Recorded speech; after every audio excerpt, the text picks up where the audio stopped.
seperti apa, Pak? Nah, Ya. Ustaz, ini secara hukum Islam nih mengenai ijab kabul 2 kali ijab gimana sih? kabul nikah siri itu seperti apa sih Ustaz sebenarnya? Persyaratannya juga. Saran seperti apa dan sebenarnya nikah siri itu langkah baiknya seperti apa dan diumumkan atau enggak Ustaz? Oke, pertama, kenapa disebut siri? Siri itu artinya senyap, diam, nggak kedengeran, sir. Soal syarat dan rukun, pernikahan siri ataupun pernikahan secara negara, semua sama. Harus berdasarkan hukum Islam. Hanya saja kalau pernikahan resmi negara ada catatan di negara, di KUA gitu ya.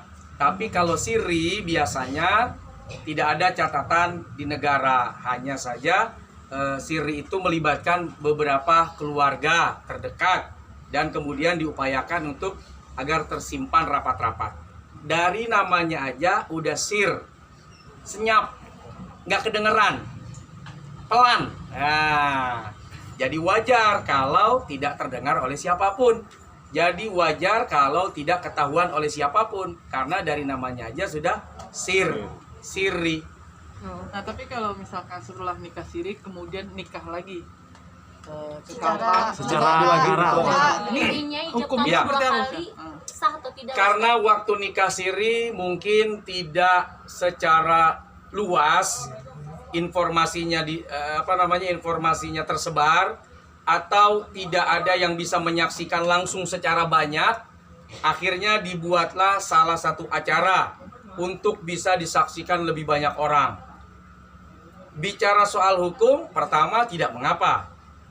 Yang kedua juga tidak membatalkan pernikahan yang awal. Gitu. Jadi dengan adanya ijab kabul kembali, akad nikah kembali, ya. Padahal kemarin sudah nikah siri, itu tidak membatalkan pernikahan yang pertama dan tidak ada masalah secara hukum. Tapi kan Jadi ada nggak perlu sidang isbat ya Ustaz? Ya karena sudah langsung dicatat oleh negara pada saat boleh dibilang itu pernikahan seremonial. Jadi supaya KUA datang, catatan negara bisa ditulis, kemudian dengan saksi-saksi yang untuk dihadirkan dalam catatan pernikahan itu, akhirnya dibuatlah pernikahan akad kedua kali di hadapan negara dan di hadapan orang banyak.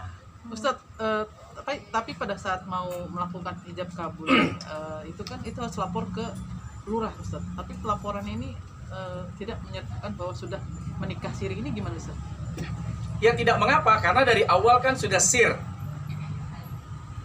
Yang nggak boleh itu kan mengakui tidak pernah menikah kalau pernikahannya dicatat oleh negara. Maka dianggap telah melawan hukum, karena dalam hukum negara sudah tercatat.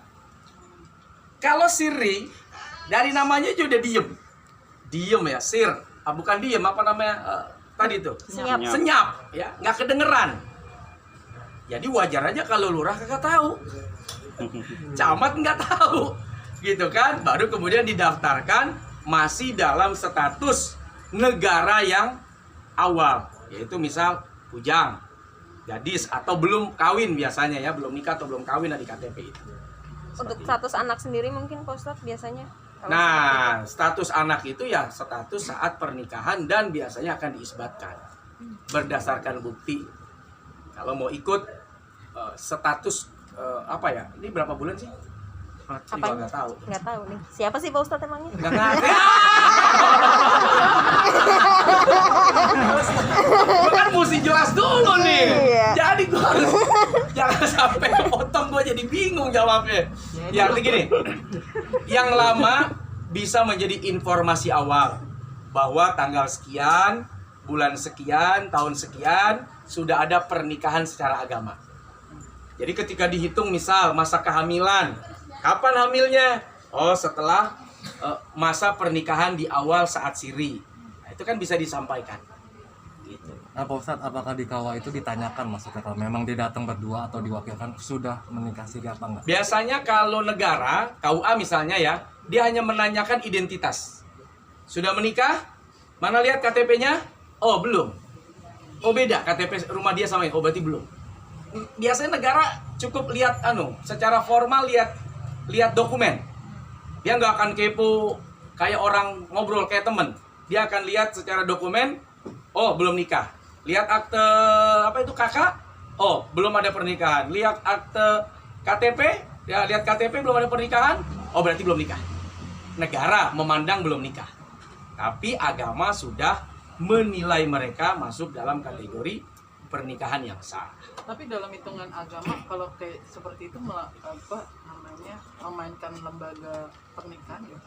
Enggak. Kita tidak sampai, harusnya jangan sampai melihat bahwa ini adalah mempermainkan lembaga negara, tidak ya. Bahwa setiap orang punya pertimbangan. Kenapa harus siri? Dan itu hak orang untuk menyembunyikan dan hak orang untuk menginformasikan. Oke.